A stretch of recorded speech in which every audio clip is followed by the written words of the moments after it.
हुआ है, जो आज तक जो शहीद हुए हैं उनसे कई गुना है। हम सम्मान करते हैं, लेकिन आदिवासी समुदाय के अंदर सेना के प्रति गलत भावना लाने का काम वर्तमान में किया जा रहा है। वो भावना कैसे आएगी? क्योंकि आदिवासियों की जमीन पर के अगर सेना के कैंप लगाएंगे, थल सेना को यहाँ पर जो कैंप रेंज लगाया जा रहा है, तो आदिवासी और सेना के बीच में टकराव वाली स्थिति पैदा हो।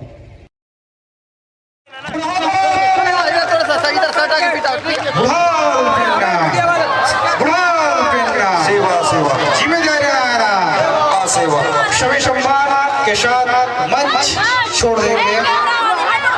सम्माननीय सांसद महोदय के सांसद महोदय की वक्तव्य की।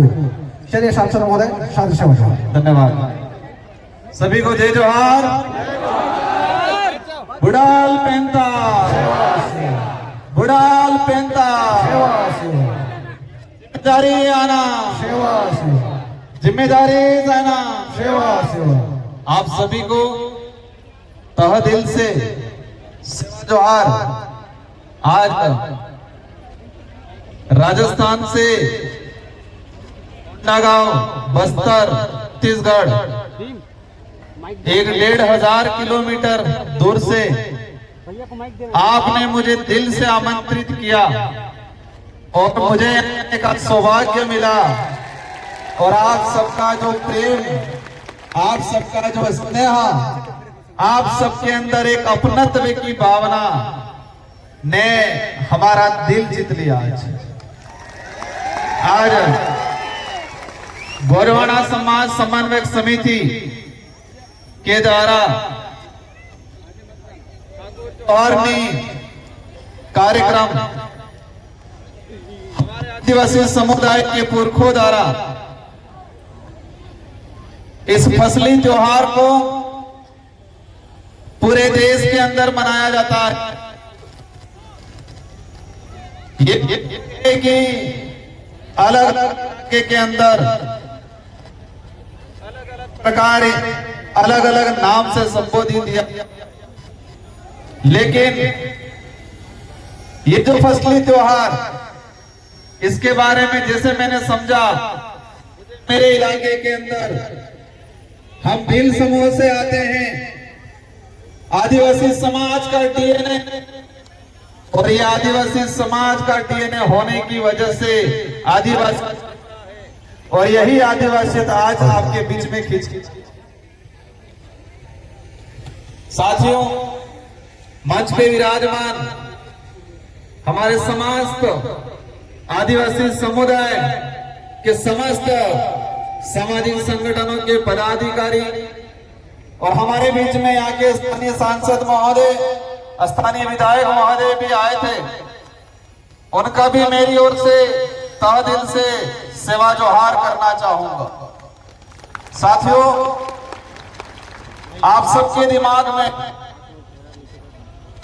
कई प्रकार के सवाल होंगे।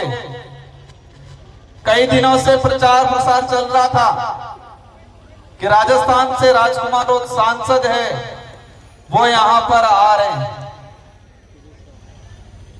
मुझे इस काबिल बनाने के लिए बांसवाड़ा डूंगरपुर राजस्थान की जनता ने रात दिन मेहनत करके मुझे सांसद बना के दिल्ली के अंदर भेजा और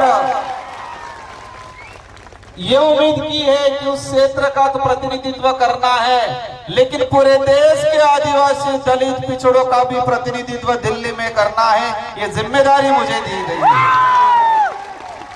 और उसी अपनत्व की वजह से आज आपने मुझे आमंत्रित किया। साथियों, मैं इस इलाके में पहले आया था, एक बार विधायक था तो, और मैं मेरे पूर्व विधानसभा क्षेत्र की जनता को भी धन्यवाद देना चाहता हूं, जिस जनता ने मुझे 2 बार विधायक बनाया और वो भी राजस्थान के अंदर हाईएस्ट मतों से जिता के भेजा था। और अब तीसरी बार मुझे सांसद बनने का अवसर मिला। 2 बार विधायक, 1 बार सांसद बना, जनता ने बनाया। अगर मैं आदिवासी समाज का सर्टिफिकेट नहीं लगाता तो शायद मुझे सांसद बनने का, विधायक बनने का अवसर नहीं मिलता। मेरे पास कितनी भी बड़ी ताकत होती, भले धन बल होता, बाहुबल होता, कुछ भी होता, लेकिन मेरे पास आदिवासी समाज का सर्टिफिकेट नहीं होता तो मुझे सांसद बनने का अवसर नहीं मिलता और मैं सांसद नहीं बनता तो शायद आप मुझे यहाँ पर बुला के आमंत्रित करके मान सम्मान नहीं देते। साथियों, आज ये कार्यक्रम है ठाकुर जोहारनी हमारे पूर्वजों को, हमारे पितृ देवताओं को हम पूछ के नई जो फसल तैयार होती है, इसके बाद हम लोग हमारे अन्य गतिविधि और उस फसल का हम हमारे जीवन में खान पान में उपयोग में लेते हैं। मैं पूर्व वक्ताओं का भाषण सुन रहा था और कल से आया तब से मैं यहाँ के लोगों की मनोस्थिति, यहाँ की वर्तमान जो परिस्थितियां हैं, सारे के बारे में समझ रहा था। साथियों, हमारा देश को विदेश में जब पहचाना जाता है, इस देश के प्रधानमंत्री महोदय हो या हमारे देश के राष्ट्रपति महोदय हो, कभी भी विदेश में जाते हैं तो जो मंच पे बुलाया जाता है, मंच पे बुलाने से पहले क्या कहा जाता है कि ये उस देश के प्रधानमंत्री या राष्ट्रपति महोदय हैं जिस देश को महान कहा जाता है। क्या संबोधन दिया जाता है कि इस देश के प्रधानमंत्री या उस देश के राष्ट्रपति महोदय है जिस देश को महान कहा जाता है, उस देश में अतिथि देवो भव कहा जाता है, मतलब मेहमान भगवान के बराबर होता है, ये कहा जाता है। उस देश से हम ये आ रहे हैं, ये संबोधन दिया जाता है। ये संबोधन दिया जाता है कि भारत देश में विविधता होने के बावजूद, अनेक धर्म, अनेक संस्कृति, अनेक जाति होने के बावजूद भारत देश के अंदर एकता है, ये परिचय देके हमारे यहाँ के प्रधानमंत्री महोदय को विदेश में संबोधित किया जाता है। साथियों, अतिथि देवो भव हम सरकारी कार्यालयों में देखते हैं, हम सरकारी गाड़ियों के पीछे देखते हैं, सरकार के बड़े बड़े पोस्टरों में लिखा रहता है अतिथि देवो भव। मतलब हमारे गांव में, हमारे जिले में, हमारे देश में जो आया मेहमान, उसको भगवान के बराबर माना जाता है। लेकिन ये शब्द ओनली फॉर आदिवासी इलाके के अंदर ही वर्तमान में स्थापित है, आदिवासी समुदाय में ही स्थापित है, क्योंकि आदिवासी समुदाय के अंदर किसी भी गांव में, किसी भी घर में कोई भी अज्ञात व्यक्ति, अनजाना व्यक्ति चला जाएगा तो उसको मान सम्मान बिठाया जाएगा, पानी पिलाया जाएगा, चाय पिलाई जाएगी, भले पहचान नहीं हो, इसके बावजूद पूछा जाएगा कि आप कहां से, बराबर पहचान में नहीं आए। यही बात शहर में जाएंगे, अनजान व्यक्ति जाएगा, दरवाजे पे रोक लिया जाएगा, कौन हो, किस लिए आए हो, ये पूछा जाएगा, इसके बाद उसको प्रवेश दिया जाएगा। तो अतिथि देवो जो भव शब्द है वो कहीं न कहीं आदिवासी समुदाय की संस्कृति, समुदाय के रीति रिवाज और आदिवासी समुदाय के अंदर जिस तरह से हमारे अतिथि को आज एक देवो भव शब्द के संबोधन के हिसाब से लाया गया, तो ये अतिथि देवो भव आदिवासी समुदाय की संस्कृति से निकला हुआ शब्द है जो विदेश में आज प्रचलन में और हमारे देश का एक मजबूत शब्द के रूप में यूज किया जाता है। साथियों, एक सवाल आपके अंदर भी है, मेरे अंदर भी है कि सांसद देश में बहुत हैं, हमारे छत्तीसगढ़ में भी हैं, लेकिन आपने मुझे यहां पर क्यों बुलाया और मैं यहां पर क्यों आया, ये सवाल है। मैं जो समझता हूं कि मैं जो सांसद के रूप में हूं, लेकिन मैं ये समझता हूं कि मुझे जिम्मेदारी मिली है, जिस समाज का सर्टिफिकेट लगा के मुझे सांसद बनाया गया है, उस समाज का कर्ज उतारना है, ये सोच के मैं रात दिन मेहनत करता हूं, काम करता हूं, इसीलिए आपने मुझे यहां पर बुलाया। साथियों, हमारे समाज की अगर बात करें ऐतिहासिक पृष्ठभूमि की, आजादी से पहले अंग्रेजों से लड़े, राजा रजवाड़ों से लड़े, सामंतों से लड़े, सारा खंगाल लिया सरकारों ने, लेकिन आदिवासियों की स्थिति के बारे में ज्यादा खंगाला नहीं है। एक एक पहाड़, छत्तीसगढ़ का एक एक इलाके की एक एक मिनरल्स के बारे में सरकार के पास रिपोर्ट है कि इस इलाके में ये आयरन निकलेगा, इस इलाके में सोना निकलेगा, यहाँ पर कोयला निकलेगा, यहाँ पर बॉक्साइट निकलेगा, ये सब आंकड़ा है। लेकिन किस इलाके में आदिवासियों की क्या स्थिति है, ये आंकड़ा सरकारों के पास नहीं है। ये सामाजिक कार्यक्रम है। मैं यहाँ पर राजनीतिक बात नहीं करना चाहूंगा, लेकिन इसमें ये जो लिखा हुआ है कि आदिवासी समुदाय का विस्थापन, साथियों मैंने देखा पिछले समय में इस देश के अंदर टाइगर प्रोजेक्ट बनाए। 1972 के अंदर एक टलाई सरकार, केंद्र सरकार, और पूरे देश में अभी तक 56 से 57 टाइगर प्रोजेक्ट किए, टाइगर प्रोजेक्ट बनाए, और इसमें से 70 से 80% टाइगर प्रोजेक्ट ओनली फॉर आदिवासी इलाके के अंदर बनाए जा रहे हैं। अब तक टाइगर प्रोजेक्ट के नाम से पूरे देश के अंदर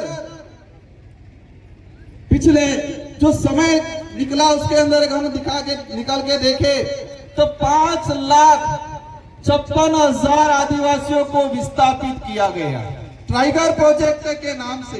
आपके यहां पर भी शायद बीजापुर में टाइगर प्रोजेक्ट प्रस्तावित है। इससे चौंकन करने वाली बात, 1972 से लगा के 2021 तक 2.5 लाख आदिवासी विस्थापित हुए, लेकिन 2021 से 2024 तक मात्र 4 साल के अंदर 3 लाख लोग विस्थापित हुए। 3 लाख लोग विस्थापित हुआ है, जो आज तक जो शहीद हुए हैं उनसे कई गुना है। हम सम्मान करते हैं, लेकिन आदिवासी समुदाय के अंदर सेना के प्रति गलत भावना लाने का काम वर्तमान में किया जा रहा है। वो भावना कैसे आएगी? क्योंकि आदिवासियों की जमीन पर के अगर सेना के कैंप लगाएंगे, थल सेना को यहाँ पर जो कैंप रेंज लगाया जा रहा है, तो आदिवासी और सेना के बीच में टकराव वाली स्थिति पैदा होगी। पेशा एक्ट में प्रावधान है, शेड्यूल 5 में प्रावधान है कि 5वीं अनुसूची अंतर्गत आदिवासियों की जमीन न सरकार ले सकती है, न ही कोई गैर आदिवासी व्यक्ति ले सकता है। ये किसमें प्रावधान है? शेड्यूल 5 में प्रावधान है। सरकार भी किसी भी परियोजना को लगाने के लिए आदिवासियों की जमीन नहीं ले सकती है जब तक ग्राम सभा इसको सहमति नहीं देती। अब ये अधिकार कैसे मिला? 5वीं अनुसूची के अंदर ये अधिकार कैसे मिला हमको? किसी ने दान में दिया क्या? ये हमारे पुरखों ने लड़ा, अंग्रेजों से लोहा लिया, अपनी जान गंवाई। इसके बाद अंग्रेजों ने और संविधान निर्माताओं ने विचार किया कि ये समुदाय हजारों सालों से जल जंगल की जमीन की लड़ाई लड़ता आ रहा है, इसलिए उनको विशेष प्रावधान देना पड़ेगा ताकि आने वाले समय में इन जल जंगल जमीन नहीं उजाड़ी जाए। इसलिए 5वीं अनुसूची का प्रावधान किया गया। लेकिन आज ये नहीं हो रहा है। पेशा एक्ट की पालना नहीं हो रही है, शेड्यूल 5 के प्रावधानों की पालना नहीं हो रही है। बिना सहमति के हर जगह पे, मैं हसदेव गया था बीच में जब विधायक था, वहां पर जाके देखा फर्जी ग्राम सभा बना दिया गया। सरपंच को, ग्राम पंचायत को पता ही नहीं है, फर्जी ग्राम सभा बना दिया गया। इस तरह की जो गतिविधियां हो रही है, इस मंच पे विराजमान सामाजिक संगठन और सभी पार्टियों के पदाधिकारियों का कर्ज अदा करने का आपको काम करना है आने वाले समय में। हम चाहते हैं हमारे देश का विकास हो, हम भी चाहते हैं हमारा देश विश्व में सबसे बड़ी ताकतवर शक्ति बने, लेकिन आदिवासियों को खत्म करके इसको ताकतवर शक्ति नहीं बना सकते हम। साथियों, लंबे समय से हमारे इस इलाके के अंदर देखा गया है फर्जी प्रमाण पत्र वाला कुछ लोग आदिवासियों से नफरत करते हैं, लेकिन रिजर्वेशन का लाभ लेने के लिए फर्जी प्रमाण पत्र पूरे देश में बनाए जा रहे हैं। आपके बस्तर में भी बनाए जाते होंगे, छत्तीसगढ़ में भी बनाए जा रहे हैं, पूरे राज्य में बनाए जा रहे हैं। साथियों, ये प्रमाण पत्र क्यों मिला हमें? हमारे यहाँ कपाल पे या हमारे पीछे कहीं लिखा नहीं है कि आप आदिवासी, कहीं लिखा हुआ है क्या? एक तो डीएनए से पता चलेगा, दूसरा संस्कृति से पता चलेगा, कल्चर से पता चलेगा, पूजा पद्धति से पता चलेगा। लेकिन धीरे धीरे देश के अंदर हम देख रहे हैं कि हमारी संस्कृति पे कलम चढ़ाने का काम हो रहा है, हमारी पूजा पद्धति पे कलम चढ़ाने का काम हो रहा है। और धीरे धीरे हम पढ़े लिखे कई लोग संस्कृति को भूलने की बात भी किया जाता है। साथियों, एक लंबे समय से एक जंग छिड़ी रहती है पूरे देश के अंदर। मैं जब सांसद बन के गया और मैंने संसद के अंदर बोला कि आदिवासी समुदाय धर्मपूर्ण समुदाय, हमारे संचालक महोदय कह थे कि यहां पर हमें ये राजनीतिक मंच नहीं है, ना ही ये धार्मिक मंच है, लेकिन ये ज्ञापन दिया, उसमें मुझे लिख के दिया गया कि आदिवासी धर्म कोड लागू करने पर, इस ज्ञापन में दिया गया है कि आदिवासी धर्म कोड जारी किया जाए। जब इस बात काफी भूचाल आता है, पता नहीं माइक भी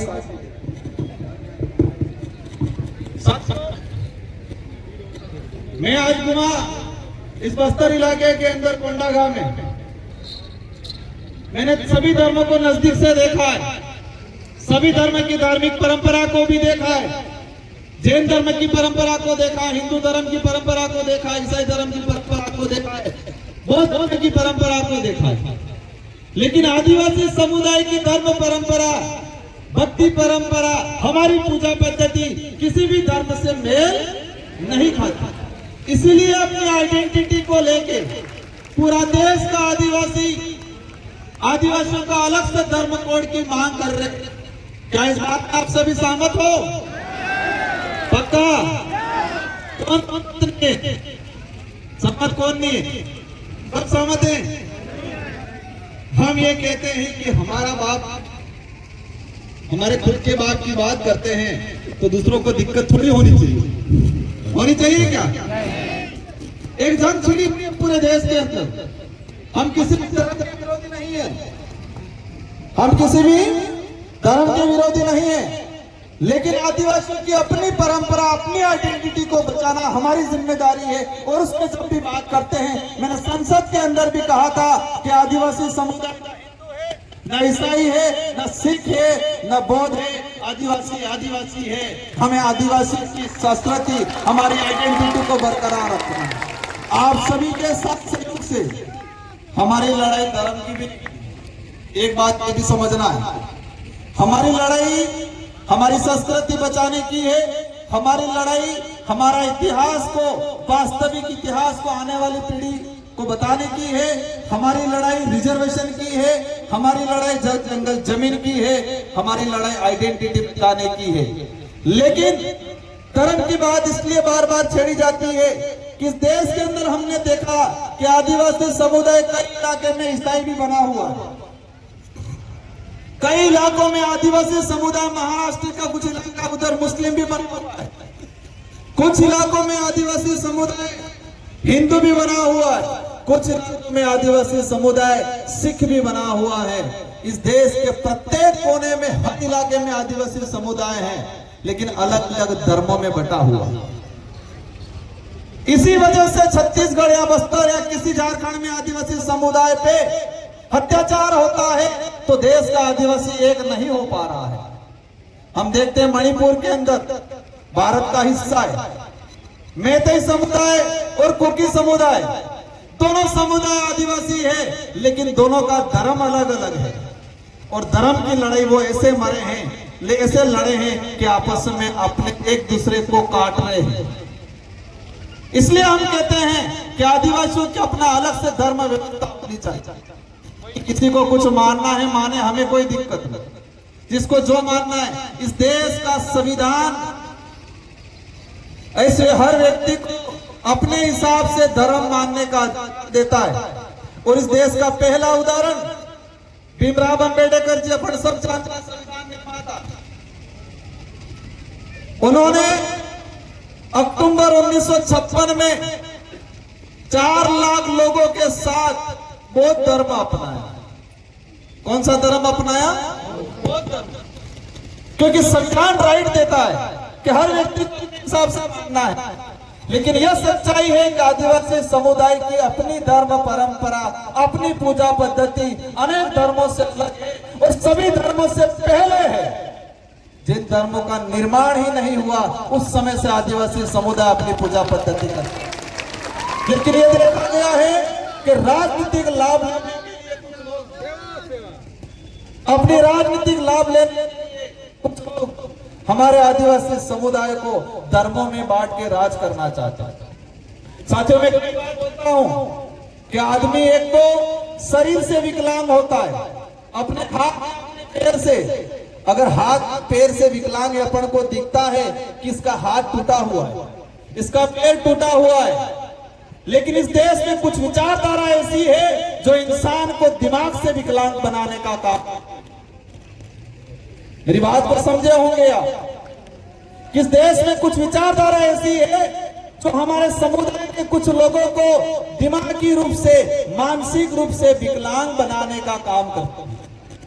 हम आंखों से अंधा है उसको कह सकते हैं आगे खड्डा है, वो अपनी बात मान लेगा, लेकिन जो दिमाग से अंधा है उसको कहेंगे आगे खड्डा है, तो अपन से लड़ने के लिए आएगा।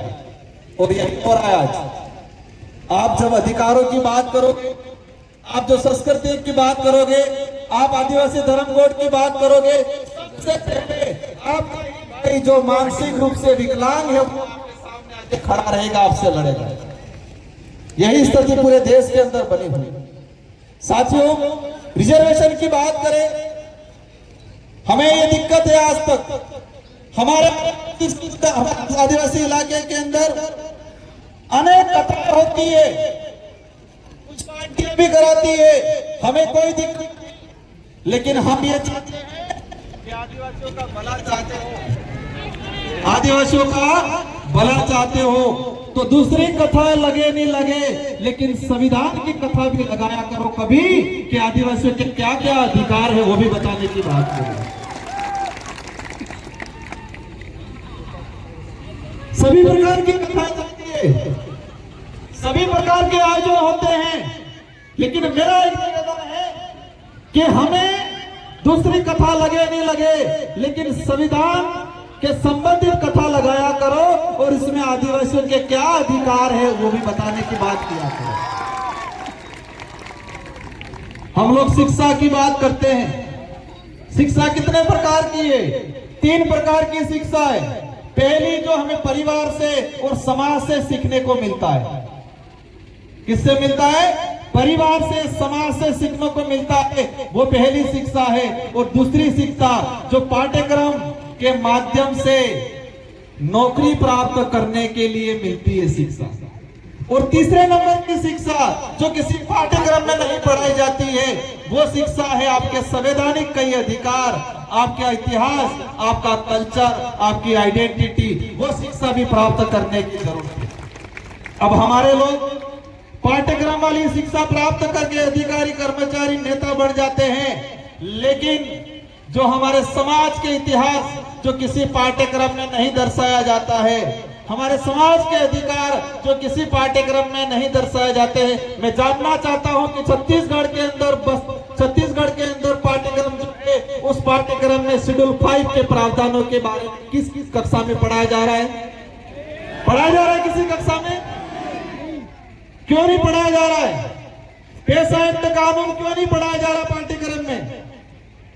आदिवासी समाज की बहन बेटियों पे इस देश में 100 साल तक स्तन टैक्स लगा है। क्या लगा है? स्तन टैक्स। उसको किसी पाठ्यक्रम में क्यों नहीं पढ़ाया जा रहा है? आप 6000 साल पुरानी बात को पाठ्यक्रम में पढ़ा रहे हो, लेकिन 300 साल 250 साल पहले हमारी बहन बेटियों पे स्तन टैक्स के बारे में क्यों नहीं पढ़ाया जा रहा है? आजादी से कुछ समय पहले तिलका मांझी, बिरसा मुंडा के बारे में क्यों नहीं पढ़ाया जा रहा है? मैंने देखा है एनसीईआरटी के अंदर पिछले 10 सालों के अंदर आदिवासी समुदाय के इतिहास के संबंधित, आदिवासी समुदाय के अधिकार के संबंधित अगर कहीं छोटा मोटा भी था उसको भी हटाने का काम किया है। एनसीईआरटी की 12वीं की किताब बिरसा मुंडा का इतिहास लिखा था, बिरसा मुंडा के उपदेश लिखे थे। बिरसा मुंडा ने कहा था कि आदिवासी समुदाय की पूजा पद्धति अनेक धर्मों, अन्य धर्मों से अलग है, वो किसी भी धर्म में मेल नहीं खाती। बिरसा मुंडा जी ने उपदेश दिया था। एक लेखक ने लिखा था, वो कई सालों से एनसीईआरटी में पढ़ाया जाता था, लेकिन 2024 में उसको हटा दिया गया और कहा कि आदिवासी बिरसा मुंडा जी हिंदू धर्म को अपनाना यूके के चले गए। पर वो सच्चाई नहीं था। मैं किसी धर्म का विरोधी नहीं हूं, लेकिन यह बात जरूर है कि आदिवासी समुदाय सभी धर्मों से पहले है। आदिवासी समुदाय की अपनी खुद की धार्मिक व्यवस्था है, यह सच्चाई है। हिंदू विवाह अधिनियम 1955, हिंदू उत्तराधिकार अधिनियम 1956, इसमें स्पष्ट कर रखा है कि हिंदू विवाह अधिनियम आदिवासी समुदाय पे लागू नहीं होता है। क्यों? क्योंकि आदिवासी समुदाय हिंदू नहीं है। ये मैं नहीं कह रहा हूं, ये हिंदू विवाह अधिनियम कह रहा है। सुप्रीम कोर्ट के कई जजमेंट कह रहे हैं, हाई कोर्ट के कई जजमेंट कह रहे हैं, इतिहास कह रहा है, संविधान कह रहा है कि आदिवासी समुदाय आदिवासी है, वो सभी धर्म पूर्वी समुदाय है। ये सच्चाई है। साथियों, आरक्षण की बात को मैंने थोड़ा अलग वे में थोड़ा लेके बताया। आरक्षण की बात करते हैं। यहाँ पर लिखा है मुझे कि आरक्षण 100% लागू किया जाए। कितना प्रतिशत? शेड्यूल एरिया के अंदर रिजर्वेशन 100% लागू किया जाए। क्या यह सच्चाई है? क्या यह संविधान में प्रावधान है? 100% रिजर्वेशन लागू होना चाहिए। ये बात आप सब कर रहे हो? मांग कर रहे हो नहीं कर रहे हो? कर रहे हो। क्या संविधान में इसका प्रावधान है? संविधान में प्रावधान है। शेड्यूल एरिया, शेड्यूल 5, शेड्यूल 6 में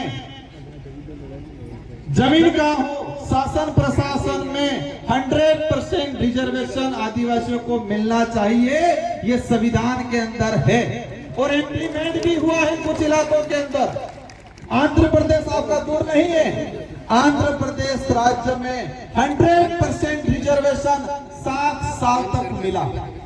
शेड्यूल एरिया की कोई भी भर्ती एक्सल 1 से एक्सल 9 तक की भर्ती में 100% अगर 150 सीटें आई है थर्ड ग्रेड टीचर की, तो 150 ही 50 आदिवासियों से भरी जाएगी। ये प्रावधान है और आंध्र प्रदेश में 7 साल तक लागू रहा। आंध्र प्रदेश के लोगों को मिला।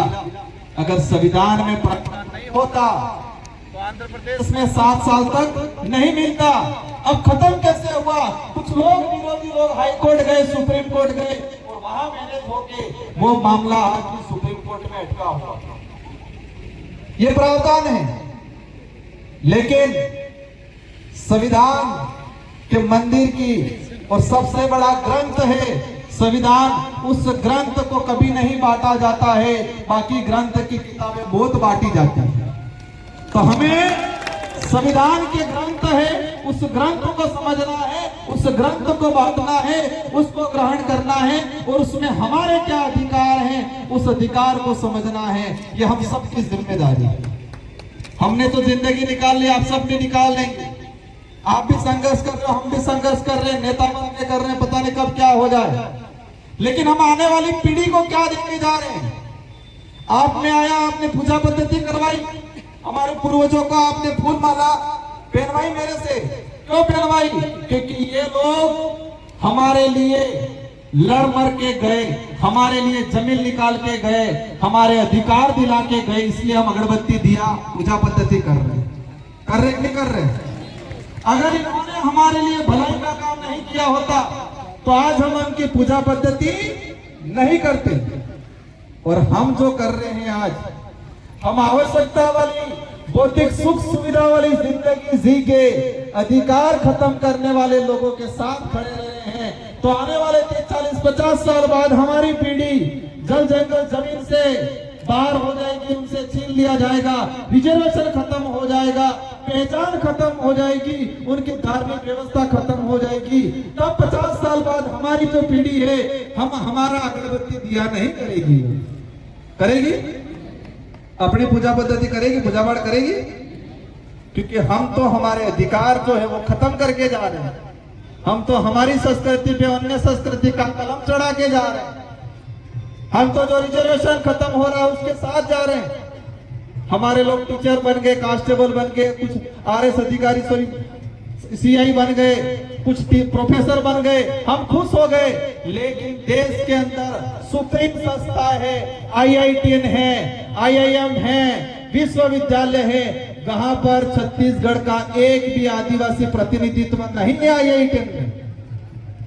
पूरे देश के IITN जो हैं, पूरे देश के विश्वविद्यालय हैं, यहाँ पर आदिवासियों का प्रतिनिधित्व 2.5% है आज भी। अगर 100 प्रोफेसर हैं विश्वविद्यालय में तो वहां पर 2 से 3% आदिवासियों का प्रतिनिधित्व है। और उसमें भी देखा जाए तो हमारे इलाके का आदिवासियों का प्रतिनिधित्व आज भी नहीं है। इसलिए साथियों, मेरा आज आने का उद्देश्य ये है कि हमारे अंदर जागरूकता है, हम हमारे अधिकारों को पहचाने, हमारा दुश्मन कौन है उनको पहचाने, और दुश्मन से लड़ाई हमको विचारों से लड़नी है। और हमारे विचारों में इतनी ताकत है कि आने वाले समय में अवश्य पूरे देश का आदिवासी समुदाय एक मंच पे आएगा। संविधान में प्रावधान इसलिए कर दिया है रिजर्व सीट का, ताकि उस समाज का MLA MP जाके समाज का प्रतिनिधित्व करेगा। लेकिन आज देश के अंदर जिस समाज का सर्टिफिकेट लेके जनप्रतिनिधि जाते हैं, उस समाज के प्रति उत्तरदायित्व कम रहते हैं, उस समाज के प्रति वफादार कम रहते हैं, उस समाज के प्रति जवाबदेही कम रहते हैं। वो जवाबदेही किसके रहते हैं? हाईकमान की। वो वफादार किसके रहते हैं? वो उत्तरदायित्व किसके रहते हैं? लेकिन हमें ऐसा माहौल क्रिएट करना है, आप कहीं भी पार्टी में रहो, मुझे कोई दिक्कत नहीं, लेकिन ऐसे जनप्रतिनिधि को हमें तैयार करना है कि जो समाज के प्रति उत्तरदायित्व रहे, समाज के प्रति वफादार रहे और समाज के प्रति जवाबदेही रहे। ऐसे लोगों को हमें तैयार करने की सख्त जरूरत है। साथियों, समय काफी हो चुका है, मुझे भी जाना है, लेकिन मैं आपसे एक निवेदन करके जाना चाहूंगा। ये संस्कृति, ये आपकी ताकत है। ये बोली भाषा, हल्बी भाषा, गोंडी भाषा, ये हमारी आइडेंटिटी है। और आंदोलन छेड़ना है कि हल्बी भाषा, गोंडी भाषा को राज्य लेवल पे 8वीं सूची के अंदर केंद्र सरकार को प्रस्ताव भेजो। और मैं आपकी इस बात को, हल्बी भाषा, गोंडी भाषा, इन भाषाओं को 8वीं सूची के अंदर जोड़ने के लिए केंद्र सरकार को पत्र भी लिखूंगा। और लोकसभा में हर समस्या को लेके, आपके जल जंगल जमीन को लेके, आपके अधिकारों को लेके, आपके बोली भाषा के संरक्षण को लेके अवश्य हम लोकसभा के अंदर आपकी बात करेंगे। और मैंने एक चीज देखा है, हमारा टीचर जा रहा है स्कूल में, बच्चा तो हल्बी बोल रहा है, गोंडी बोल रहा है, और टीचर को गोंडी और हल्बी आ ही नहीं रही। बच्चा क्या पढ़ेगा? बच्चा ड्रॉप आउट हो रहा है। इसलिए सरकार से मांग करनी है, मेरी ओर से भी मदद करूंगा कि जो भी टीचर लगाया जाए, या तो अलग से एक पद क्रिएट किया जाए जो हल्बी या गोंडी भाषा को जानता हो, उस भाषा से संबंधित टीचर लगना चाहिए हमारे आदिवासी इलाके के।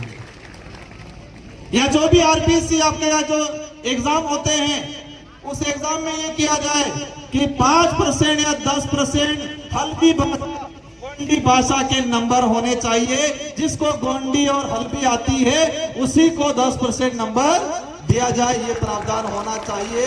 तो ही हमारी भाषा बचेगी, और भाषा बचेगी तो हमारी आइडेंटिटी बचेगी। इन्हीं शब्दों के साथ आप सबको दिल से धन्यवाद, आभार। आप सभी से अंत में यही अनुरोध है कि अब हमारे बच्चों को पढ़ाना है, हमारे बच्चों को हमारे हक अधिकार को जानने के लिए कहना है, हमें वास्तविकता की ओर ले जाना है, हमें काल्पनिकता की ओर नहीं जाना है।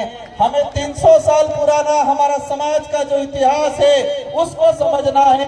6,000 साल पुराने इतिहास को समझेंगे चल जाएगा, लेकिन 500 साल पहले हमारे समुदाय के साथ जो अन्याय हुआ है उसको समझने की जरूरत है। इन्हीं शब्दों के साथ मंचासीन अतिथि, सारी हमारी नारी शक्ति, सारी महिलाएं, पुरुषों और सारे हमारे आदिवासी समुदाय के युवा साथियों को धन्यवाद।